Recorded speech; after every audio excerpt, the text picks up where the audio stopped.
Hello, everyone, and welcome to episode number 68 of the Board Game Barrage podcast. I am your host, Neelan, for this episode. That makes it sound like I'm only Neelan for this episode alone, and every other week I'm someone different Neil. and worse. Neil. No, never Neil. With me, as always, are my co-hosts, Kellen and Mark. Hello, guys. How are you guys doing? Good. That's Kellen. Yeah, just to be clear, Kellen. Got it. Yeah, great. This week, we're going to be answering the questions that you've been sending in, so stay tuned for that if you want to hear Kellen's defense of Cosmic Encounter and his extroversion, or why Mark thinks the Bible is a licensed property, and all about my sexy accent. Before we get there, though, let's talk about the games that we've been playing. Let's start with Kellen. What have you been playing? Kellen. Friedman Freeze. International Man of Green. The letter And F. the double F, yeah. And the double F. I have always wanted to try one of his classic trick-taking games, Foppen, which I'm sure I'm not pronouncing right, F-O-P-P-E-N. And it was re-released in 2018 as Fool. Fool is much easier to say, and I have a little, nice enunciation of that. Fool is a 4 to 8 player trick-taking game, which is actually great. That's a player count that maybe you don't see as much. Trick-taking usually tops out at 4 or 5, maybe 6. This goes up to 8. I've only had a chance to play it at 6 and 4 players. A trick-taking game is a classic game like Hearts or Spades, where you are either trying to get rid of your cards, or everyone plays one card in each trick, and then someone wins that trick, and then you continue until everyone has run out of cards, and then you reshuffle and you play another round, another hand. The conceit of Fool, or Foppen, sounds like Bop It, kind of, is that you don't need to win tricks. Winning tricks is not essential. The only thing you need to do is not play the worst card in any trick. So if you follow suit, you're usually okay, because if anyone can't follow suit, the lowest card of the non-led suit is the worst card for that trick. And then they are prohibited from playing in the next hand, the next trick. So literally you're passing around this disc, which is the fool disc, where you scream, "You're the fool," and fling the disc at them. Mm-hmm. Then they can't play. And it's so frustrating because you're just trying to get rid of your cards. You don't really care about points, but as you become the fool over and over again, you're left with a hand of cards that's going to score you negative points at the end of each round. This is a very interesting trick-taking game that I wish I had played at 8. I really want to try it at the full complement, because then I believe you add in 2 fools, so 2 people don't get to play, and there's a lot of groupthink and a little bit more fun party-ish vibe to the silliness. But it's also, the game feels real bad. Like, nothing you can do in the game is like gotcha. Right. There's no gotcha plays. It's just, can I squeak by and play my almost worst card, right, but not be the fool or the foppen? And so that is the entire conceit of this game. I mean, obviously there's other little trick-taking rules. I think if that sounds interesting, if you like trick-taking games, this one is certainly fun. I think the player count that it goes to is great. I'm excited to try it with a full complement. This one is sticking around for the time being, but it does not reinvent the genre. So 2 questions. 1, you played it at 4 and 6. Was there, first of all, a big difference between the 4 and the 6? I feel like 4 might be quite worse, or is not? Right? Yes, I think that's completely fair. We played it at 4 the first time and said, we maybe should not have done that. Right, okay. Because the only one turn of each hand, or only one trick, is everyone even play a card. Right. Then it's just 3 people playing a card, and whoever leads it has a lot of power. Okay. But even though you've played it at 6, you feel like 8 might still be a much sweeter number? It feels more like a game where you point and laugh at who's become the fool than a high strategy, trick-taking. So you want a gregarious atmosphere. You want like a lot of people around the table and to be flinging fool discs. Right. This is a big group of as many people becoming the fool as fast as possible. Yeah, it just, you spread out the misery a little bit. I think 6 was substantially better, enough to keep it, and I have other trick-taking games at home, so right. I have no problem getting rid of a game immediately, and so this one is sticking around because I feel like I'll get more out of it. And you answered this question, I think, but you said that it's a game where it sort of just feels bad and you're just trying to squeak through. You're not making any big, clever plays, and yet you liked it. It was that painful feeling that's like sort of fun, like that tough decision situation that's fun. Yeah, I mean, I typically enjoy stuff like that, where it's a little bit more painful and it feels agonizing, even when you don't have that many choices sometimes. And one of the things I love about trick-taking in general that I think works really well here is you can just get near the end and you've just done your own self in. Right. You know, you've saved the 3 worst cards, and every other turn you're not even going to get to play because you're the fool over and over, and it's just 2 people passing it back and forth Right. while the rest of the people are very happy. Got it. That's cool. So that is Fool by Mr. Friedman Freeze. You may have played it earlier as Foppen. Okay, I have played Arion. I don't know if we should just get Loser. Yeah. How many players do you play this with? Yeah, the full complement of 6 to 8 players is recommended now. Arion is a solo game.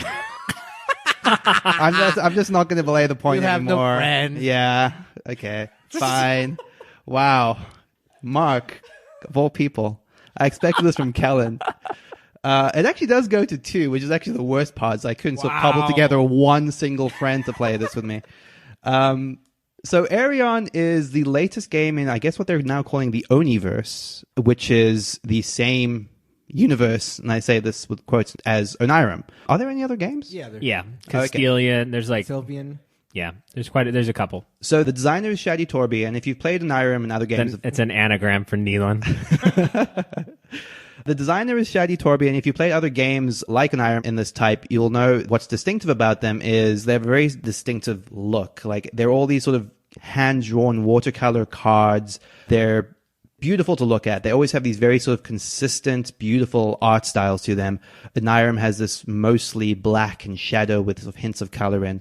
Arion is this sort of like kites and airships in the clouds and purples and blues, and it's a really beautiful game to look at. So the way this game breaks down is you have 6 small decks of cards. Each of these decks corresponds to a combination of dice, and you can think of these as sort of like poker hand combinations. So the first deck might be 2 pairs on the 6 dice you roll. The second deck is 3 of a kind, all the way up to 4 of a kind, or a full house, or 2 sets of 3, or a straight 5 dice in a row. And the way that works is you reveal 1 card from each of those decks, you roll your 6 dice, and whichever deck you sort of get the correct combination of, and you can claim a card from that deck. Each of these decks has materials, crews, and blueprints in order to build 6 different airships. You have 2 different workshops in which you're allowed to do this, and you'll start by putting a blueprint in one of them or a material in one of them, and then get the corresponding blueprint. The corresponding crew goes in last, and then you've successfully built that airship. But these decks are pretty thin. So one of the things you can do to mitigate the rolls is to lose cards from the display in order to re-roll your dice. But then those are potential things you need. You know, you might need that material down the line. So it's this balance of how far do you want to discard cards in order to sort of push your luck towards the combinations you need, in balance against the sort of the fear that you might not get that material if you don't get it soon enough. It's an interesting game because the way that the decks are scaled, you're always going to need some cards from those last 3 decks, which are the hardest ones to build towards. So it's this question of like, do you want to build towards those very quickly? Do you want to risk not being able to get those harder to get materials down the line when you sort of like built yourself into a corner? I actually found like a lot of the decisions of this very surprisingly interesting. It's a game that almost seemed about managing probabilities because you're more likely to be able to hit the cards on the left-hand side of the dice versus the cards on the right-hand side, but you also don't want to burn through all of those easy cards in order to re-roll the dice as you need to. One of the things that's also super interesting about this is packed into the box are 6 different expansions for the game that just add little variants to it. The first one I played adds like a flagship, which is a harder to build ship that you have to build on top of everything else. But then it's mitigated by these factory cards that give you these bonuses as you play. So there's interesting stuff like that in there. And I actually found this pretty compelling as a solo game, to be honest. I was wary at first because it's a game primarily about rolling dice, which is really one of the only ways you can actually do a solo game, but I think it gives you enough interesting decisions that you're able to sort of balance being able to mitigate the rolls versus getting everything you need. It's also just beautiful to look at when you have the cards laid out in front of you. It's such a beautiful little art style, a little world that's created. So Kellen, you played this, right? What? Right? Me? You also played I want to this? make it clear that I could not play this. I was surrounded by so You many had people. too many Yeah, friends that's at right. all That's right. times. I've never been alone. So yes, I will confess that I have played Arion. I think that the gameplay for me didn't strike me as exciting as Onirim, a game we've all played a bunch of in app form. But like you mentioned, the production of this is just so over the top and inspiring. It's a funny thing. It's hyperbole for me to say it. It's like when you watch a film that makes you in awe of what films can be. For me, like Blade Runner 2049 is a great example. When I open this box, it has this purple and light blue color scheme, and even the underside of the box is this ridiculous bright blue that matches the dice, that matches the cards, that matches this little hell kite with an evil kite in the box, and the insert is purple, and you're opening the clouds to get to the game. It is a very cohesive vision of a product, and anyone who is interested in solo games should look at this and say, that's something that looks cool. You're absolutely going to love having it, and I would like to own it, if I could take it away from you, but I have a girlfriend at home, and you have nothing. Right, you're all blessed with so many people in your lives. So you can keep the hell kite. So my big question when it comes to solo games is, how difficult is it? From your explanation, I've not played this game. I don't know anything about it really. Seems quite difficult. Interestingly, it's not necessarily as hard as I thought it might be. Okay. The first time I played it, I was very, very, very close to winning. And then the subsequent times I played it, I won every time.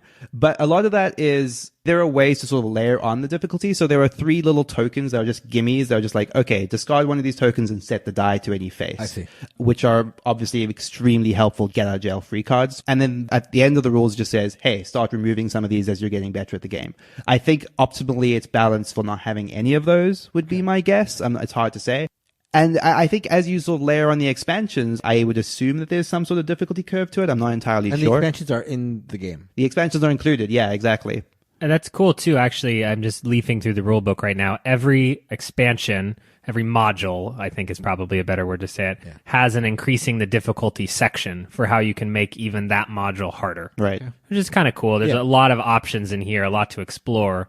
And that's always my thing with a solo game is, once you've beaten it, what do you do? Right. Is there more? And I feel like there's a lot of different flavors. And obviously there are going to be small little variations on the system, but that's still pretty cool. And that was actually honestly one of the things that I came away most genuinely intrigued about this, is that I want to go back and actually work my way through all of the modules. And that's, like you said, I think you sort of have a very quick curve generally with a solo game, which is you play it once or twice, you figure out its systems, and then it has to have something more to pull you back in. And this feels like one of the better, almost campaign sort of structures to sort of try work through each of these and sort of see what they have to add to the system. It's a really neat little box, and yeah, it seems like a pretty solid recommendation if you like solo games at all. That's Arion. Mark, what have you been playing? Well, we all played, because I don't play solo games, so I can only play games that have multiple players. So we all played together Fireball Island, The Curse of Volcar. This is a Restoration Games remake of an 80s classic that people were clamoring over. This was like a game where if you had the original 80s version, it went for like $300 on the secondary market or whatever. And so Restoration Games decided to give the people what they wanted and made a Kickstarter that I did not back, but I traded for this with all the Kickstarter expansions. I just have to say that. And so we played it. We broke it out, and we swiveled Volcar's head around and shot fireballs down the mountain. So what you're doing in this game is, this is a gamer version of the original 80s classic. What you're doing is you have a little explorer, and you are traveling up and down the island, taking photos. If you take 3 photos, that triggers the helicopter coming back to the island, which is the way you get off the island. And you're also picking up treasure.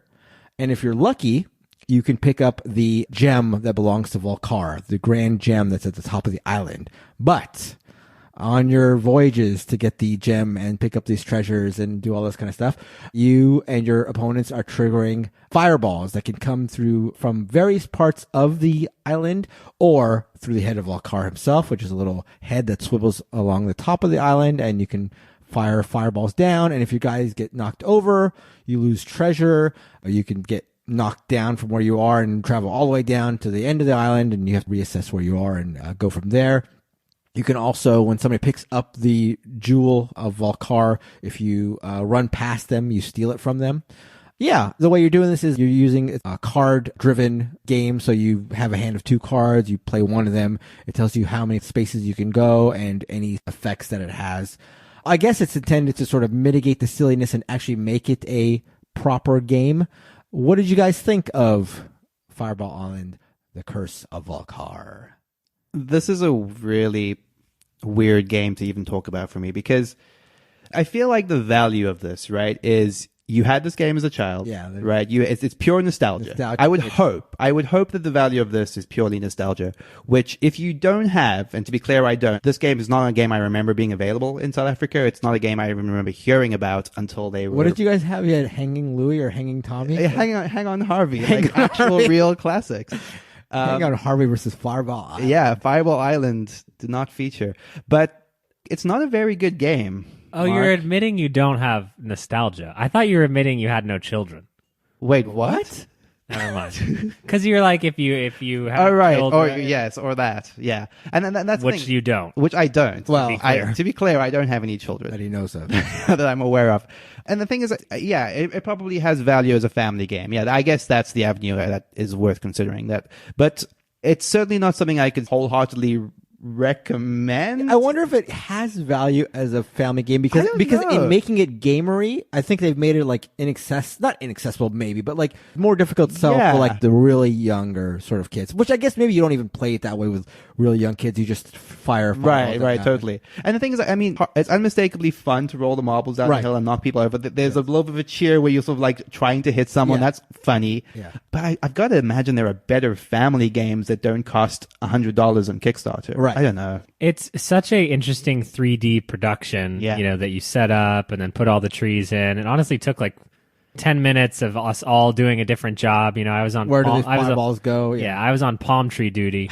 But it just strikes me that honestly, we probably could have invented little mini games with the setup. Sure. Like I'm going to put my men on the board and then Neelan gets 3 marbles Right. and has to knock all of them down. Yeah. And we would have had substantially more fun. Right. Yeah. Than actually have playing it. 2 cards and choose one and then move. It's essentially Candyland, but you have a choice, like one choice, one choice. And yeah, this is one of those ones that I look at Kickstarter, I look at BGG, I look at the rankings, and I just squint. Like maybe if you have 5-year-olds, but I just wouldn't want my 5-year-old to be playing this, right, honestly. right, yeah. And that's, I don't know, guys. There's like a toy factor to this that is a little bit adorable because like now you reminded me of like the assembling of the island. It reminds me of sort of like Lego video games where half the point is like assembling the figures and then playing the game. And there is something in like the tactility of it that I think would be very appealing to kids. I get that.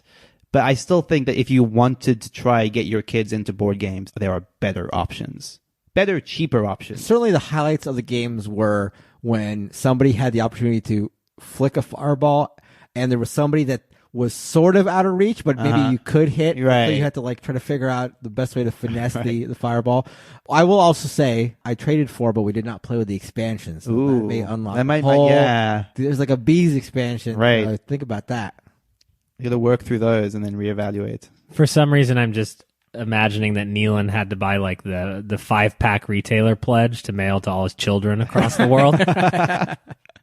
And that's why he's so mad that it cost $100 each. Right. Yeah, I mean, I echo your guys' sentiments. I think for $100, I could not recommend it to anybody. I mean, if you can get a game of it, if you can play it, there is some appeal to the novelty of it, but I can't imagine it has staying power or anything. But it's like a trifle, like a fun little thing. It is fun to flick. And like you said, I bet invented mini games would be way more fun. Right. Yeah. Where this actually gets a little bit funny for me is thinking about how this must have been in the 80s, right? The original version. Your kid sees it on TV and they're excited to go to right. Like, Daddy, I need this game. Yeah. But now it's your dad saying to you, no, trust me, you're going to love this $100. You better love this $100 game that we've laid out now. Right. You will play Fireball Island. You will enjoy it. Right. So that is Fireball Island, The Curse of Valkar. Can you say daddy for us a few more times, Neil? No. Maybe later. What a stupid game, right? Yeah, I mean, but it's certainly part of the sell is the stupidity of it. It's like Lupin Louie, which I still haven't played, but I know you dislike. But Yeah. but at least it's a 10-minute trifle Right. where your game is hit the button. Yeah, hit right, the button. right. Like like we're being stupid, and the game is hit the button. Right, Like, there's no Fireball Island is like set it took- up, and it took yeah. 10 minutes to teach us like this and Yeah, that, like right. and this does that, and I couldn't even And there be isn't much bothered. strategy, really. Like Yeah. for all the explanation for all the rules, and it's not like rules crazy heavy. It's not rules heavy, but there is like again a sizable setup time, and there is a rules explanation that you have to do. But for all that, the strategy sort of goes out the window. It's not really very strategic. Fireballs away. So let's, at this point in the show, read a review from one of our fans. We like receiving your guys' reviews. It's super important. It's super helpful to all of us. So if you haven't, please reach out on Facebook or Apple Podcasts and send us a review, or just tell a friend about the podcast. Both of these things are super helpful for us. But that all said, let's read this week's review. It comes from Our Dog Party. Do you have Is a that name party? D-O-G or D-A-W-G? D-O-G. Oh, too Our Dog Party. One word. The title is Pure Board Gaming Entertainment. This show's got it all. Mark, Callan, and Neelan all bring a different perspective. Correct order, by the way. Pronunciation. Kellen. Sorry. Mark, Callan, and Neelan all bring a different perspective to games reviewed and their own playing preferences. Unapologetic and off the cuff, the dialogue and banter between these three friends is always entertaining. Explore the latest hotness and hear about some classics too. I look forward to listening in. And Dog Party is in the Discord, actually. I Oh, recognize the name. The name? Okay, great. Well, thank you very much, Dog Party. Our Dog Party, sorry. Are we? Ours you specifically, dare. yeah. Are we in the party? We're in the Dog Party. We're the dogs. I do like The big dogs. I do like unapologetic. Unapologetic is a cool word and one that I like in reflecting on the Board Game Barrage podcast. I think we do try very hard to be straightforward with our opinions, to say what we mean, to not pander to publishers and review copies of games, but to really just help you guys figure out what games you might be interested in and have a good time listening to us banter around. So that's cool. I like that word. Yeah. Yeah. Maybe it'll make its way into the tagline of the podcast that you guys love so very, very much. Okay, let's get into our feature topic, which this week we're going to be asking. No, we're not going to be asking. We'll be asking we're going to be asking and answering your questions. Asking questions to the universe. Yeah, Hoping for exactly. answers. And maybe you guys send in the answers. It's the other way around. Oh, we're like Flip it on its revolutionizing head. the Yeah, everyone else gets people to send in them questions. Like, we're game changers. No, we're going to be answering your questions, and let's just get right into it. So the first question was posted to our guild on Board Game Geek. You can check that out at boardgamebarrage.com/guild. And it comes from Andy Scopper. He says, I'm meeting up with a few friends at the bar this evening. So we've A little late. missed the boat on This that. evening, he wanted us to get back to him in less than one business day. What time did we receive this? Andy goes to bars all the time. It'll be Right, fine. yeah, he'll be fine. We're getting there early and naturally filling the time with a few sub-60-minute travel-sized games. I'm bringing with me Love Letter, a copy of Gloom, and a word game I just picked up called Fictionaire by Days of Wonder. All seem short, interactive enough to share over a pint or two. That got me thinking, what are some of your favorite portable or pocket-sized games? Anything jump to mind? I like the Oink games a whole lot. That feels like the right... is that pocket size, I guess? Yeah, certainly. So pocket size. some well, might... well, it depends if you're like taking into account table size too, but they're certainly all pocket size. Yeah, and I think they're easy enough to get out. Some of my favorite Oink games are Startups and Insider and Deep Sea Adventure. Anything else come to mind? Speaking of solo games, if we're going to talk about solo games, let's just get right into it. Sprawlopolis is a small pocket-sized solo game. That was a Kickstarter recently, which is pretty good. It's literally like credit card wallet-sized. If you want to get even smaller, Shh is one of my favorite games of all time, and that is from the Paco Games. So that is a collaborative word game that I think would work well in a pub setting. I do wonder, there's a lot to unpack with this question, as I tend to do, but if you're looking for a game that takes up a ton of space on a table, or whether it just physically packs small, or games that are good in bars, because I think all of those have different answers given the lighting conditions, given how loud it is usually in a bar.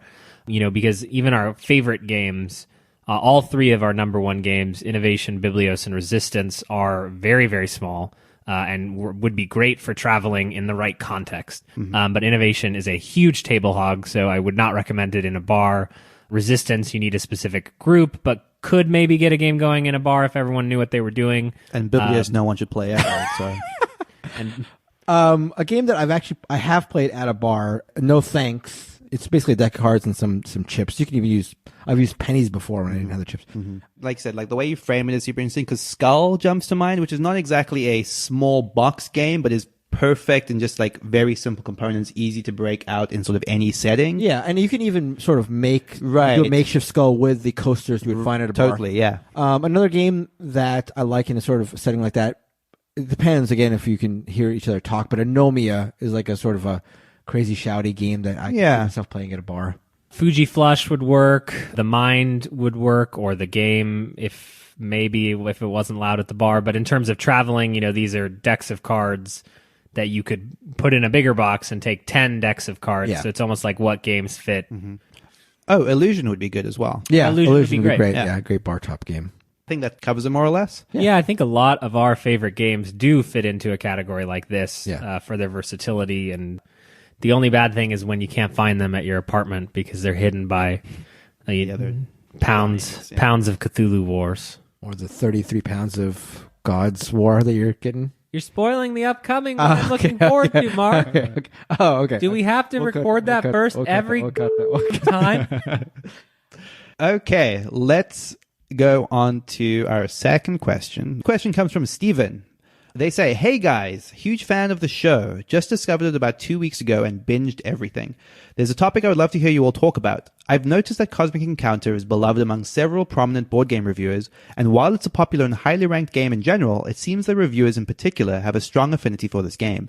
What I'm wondering is this. Do you think that there's some inherent bias in board game reviews based on the type of personality a person might need to have in order to even start a board game review / channel, network, podcast, etc.?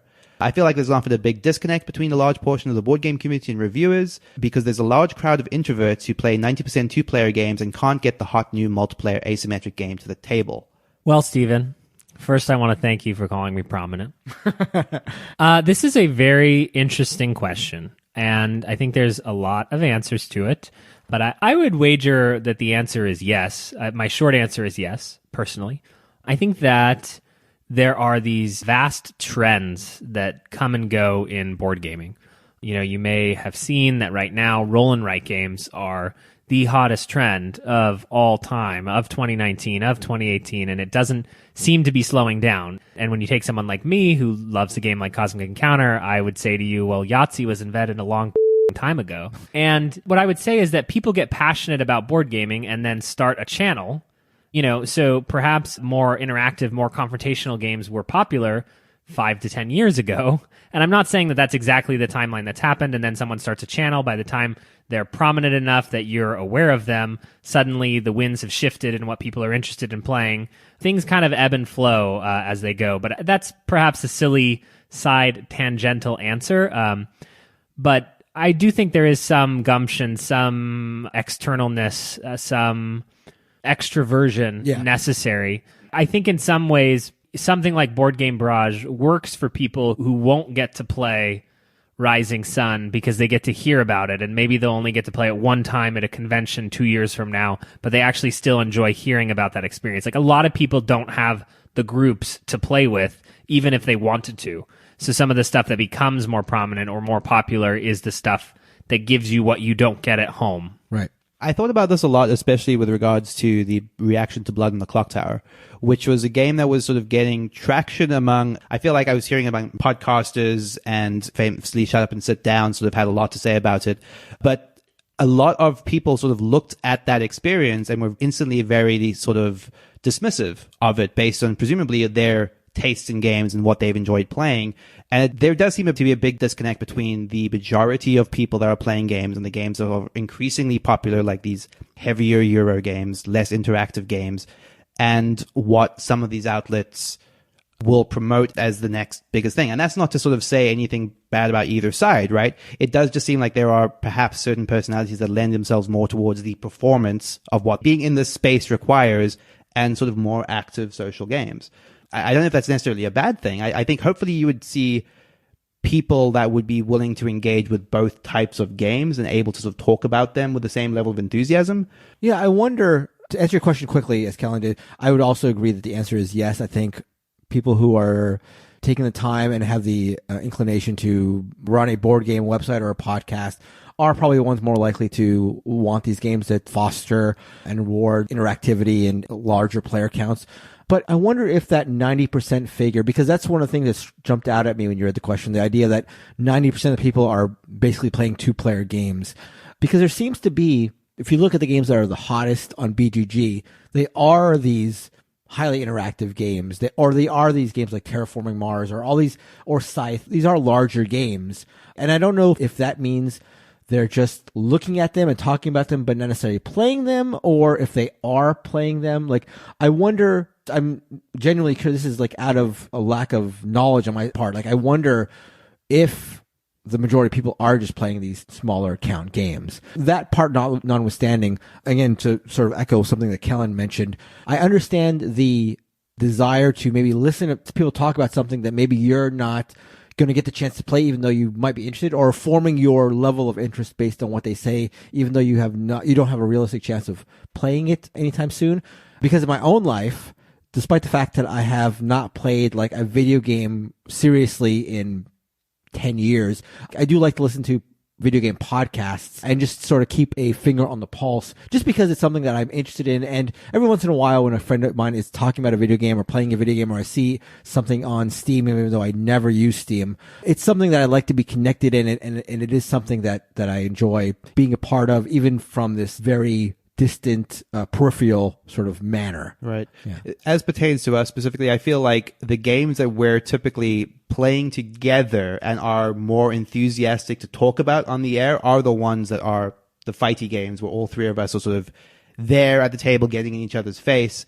And to some extent, like, we know that translates to sort of more vibrant conversation about those games. So you kind of see where that connection happens. It's like, okay, let's play this game, like say something like Clockwork Wars, because it's one that's going to be really exciting for us to play and subsequently talk about, because those two things are linked. Like, if we're having fun playing a game together, we're going to be excited to talk about that on there. Right. So I think that translates pretty naturally. Right.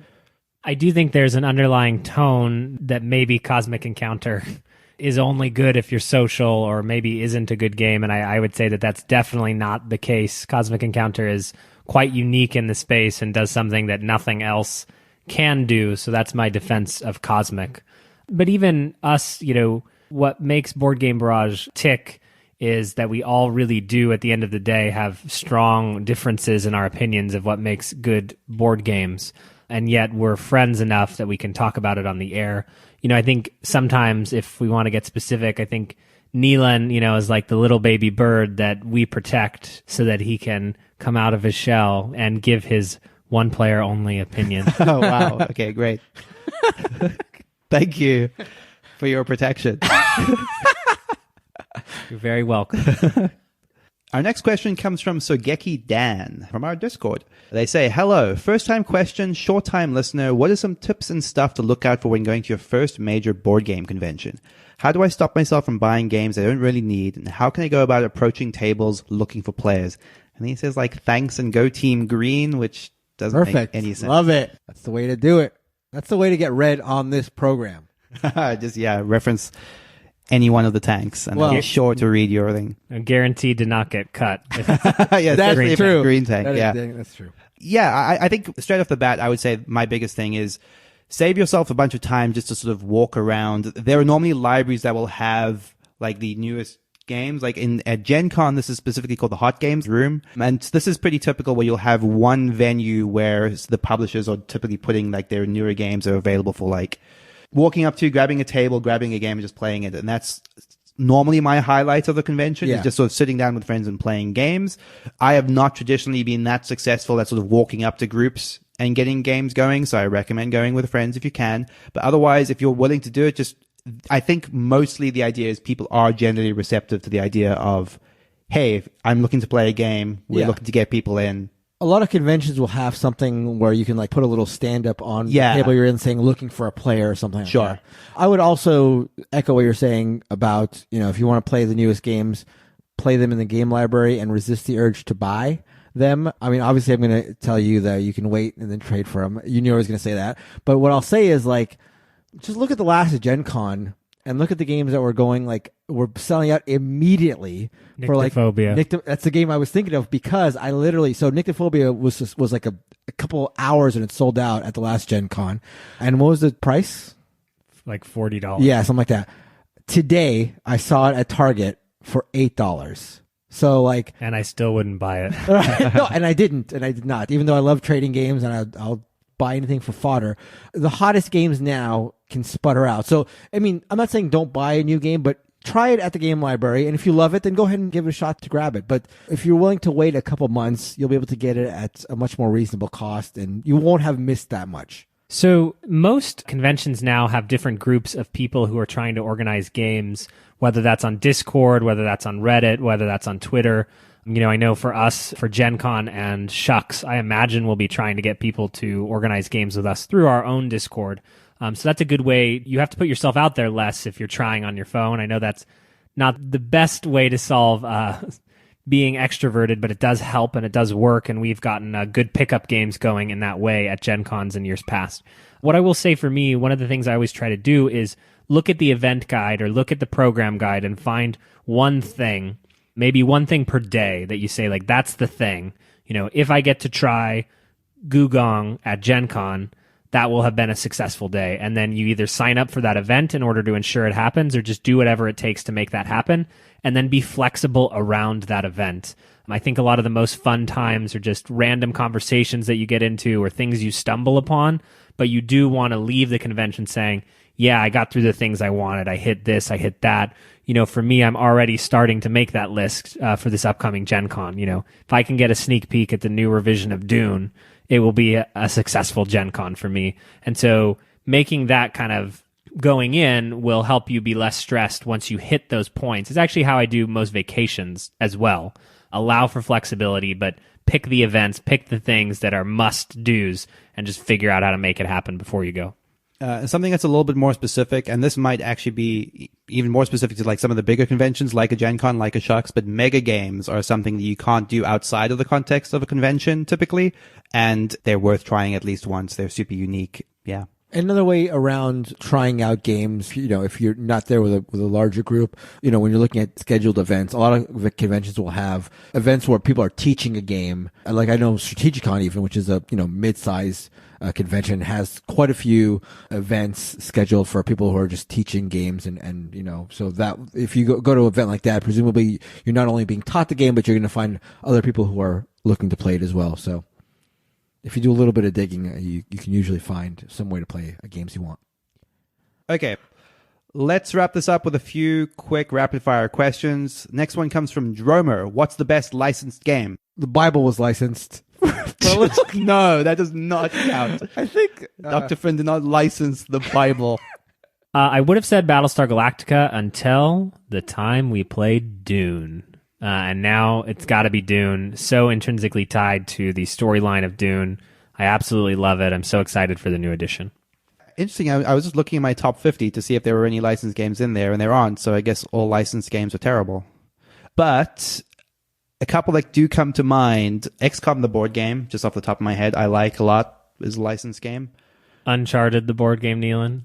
I didn't of course say you'd it. go there. I didn't say it. The only game that is around my top set of games that is licensed is The Thing. Oh, that's a good one. Infection at Outpost 31, which is one I enjoyed quite a bit. Other than that, it's pretty slim pickings looking at over my games here. Forbidden Stars is an excellent. Yeah, I mean, I also come to think of there are other good Warhammer games. The Warhammer Quest adventure card game I like quite a lot as well. Nemesis may as well have been licensed. Yeah, that's true. The unofficial licensed. But it's neither good nor a licensed game. So this next question comes from Cthulhu Dreams. Do you think it's more fun to play new games more frequently or replay games more frequently? New games more frequently in general. Yeah, I agree. I would agree with that. I think a lot of my enjoyment of hobby comes from discovering new mechanics and discovering new rule sets and new experiences. Yeah. But if you get one good dude bro friend and you just 1v1 and you like level up your skills, like let's get some going. That's awesome. But why like my try hard cop out right at the end. It's like, but we're smart people, you know, like Verbally Insane asks, why does Orange Tank have such a great voice? That is not that's a question. not true. That is factual. Verbally No, Insane rearranged spells this is Nealon. Are you an American verbally insane? Appreciate my beautiful voice. This is America. Do you know where you live? That's a very menacing. Aggressive, yeah. Your accent is like a melange of like, it's like, Ooh, melange. It's like, oh South yeah, African. it actually knows. Yeah, well, let's get into this pretty seriously. Like, yeah, if you don't know, I'm South African. It's my beautiful accent, but it's also like a weird mix of English. My mom is English. My dad is South African Indian, which is its own accent. So that's interesting, yeah. So it's like three different accents sort of all blended together, and then there's this obviously this tinge of American that is creeping in at the edges, and that I must fight. Let me ask, so then, are you asked about your accent by South Africans, English people, and Americans? Do all of them sort of have a question about it? I don't think anyone in South Africa has ever questioned my accent. Okay, 'cause it's close enough to, Yeah, like, the main- I think it's like 80% South African, if we're being honest. But here, people tend to think it's Australian or English. Right. Australian, infuriating. English, I'll accept. Discord people, you know what to do. Hey, Neelan, Yeah. you don't belong anywhere. Wow, that's so cruel. Thank you for hosting this episode. You just get Yeah.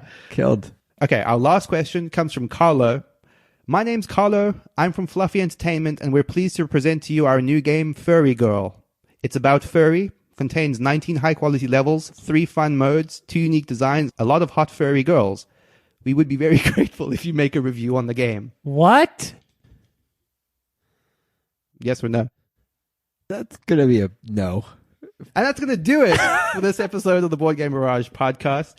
We were going to do the things that we're excited to look forward to, but Mark already spoiled that. So we'll just talk about that when we talk about that. Sorry. Thank you all so much for listening.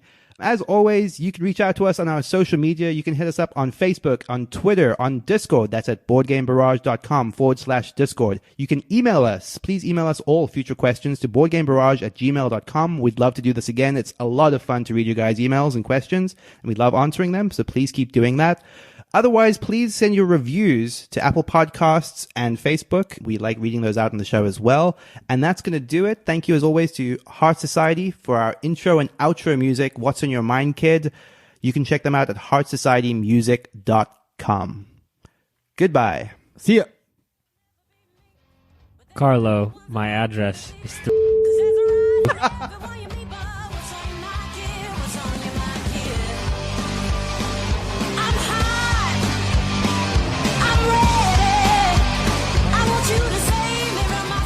This week on the show, we're going to be answering some of your questions. Ooh, Ooh, Bring that good. back in Yeah, later. that's just a copy paste. That's easy. Exactly. Paste right over that. Yeah, insert, yeah. Every time I see one of those Oniverse games, I think of that troll thread on BGG where someone's like, did a kindergartner draw these games? Like no one can think this is art, and it's just 20 pages of people arguing with him, really? and him being super defensive about the like that he thinks everybody is like in another thread somewhere else, just like saying, "Oh, we're gonna joke with him," you know, Right. Like we all actually believe that the art is bad, Right. But Let's we're get just the not guy. gonna let him know. But it's so cool. It's so interesting. Yeah. It reminds me of that thread that Marnie just sent around where it was like a geek list somebody made for all the games that have ever hit number one on BGG. I saw that. That was great. So it's a geek list of every game that's hit number one on BGG, and there's one guy who like makes a comment on most of the games calling it some version of trash. Like the first game is Gloomhaven, and he writes like Kickstarter trash. And then you look at the next game, you scroll down to the next game, and it's Pandemic Legacy Season 1, Legacy trash. It just goes down all these games. Finally, I think when he gets to Tigris and Euphrates, he's like a classic. What a classy gentleman. That's right. There you go. That is not my other account. I promise. You'll never find it. Let's wrap this up with a few quick rapid fire questions. Next one comes from Dromer. What's the best licensed game? Sex. Oh no, that's the Rorschach thing. Okay. Right. That wasn't funny. We'll have to cut it. Mark, we'll have to cut it. Definitely. Mark? I'm making it to the end of the episode. Mark? Yeah. Cut it from the main part of the episode. Yeah. We're going to get so many people upset about like Star Wars Rebellion. I still haven't played Star Wars. Does Forbidden yeah. Stars Yeah. become a licensed game at some point? Oh, Forbidden Stars is definitely a licensed game, and that actually is on my. Is it on my top? Oh, that's a good noise, Mark. There you Put that at the end. That's gonna be looped. Otherwise, thank you as all. Not otherwise. Otherwise, please send us. We're just gonna have a lot of those little blowers in the episode. Is it on my top? Oh, not otherwise. Is it on my top? Oh, not otherwise. Is it on my top? Oh, not otherwise. Is it on my top? Oh, not otherwise.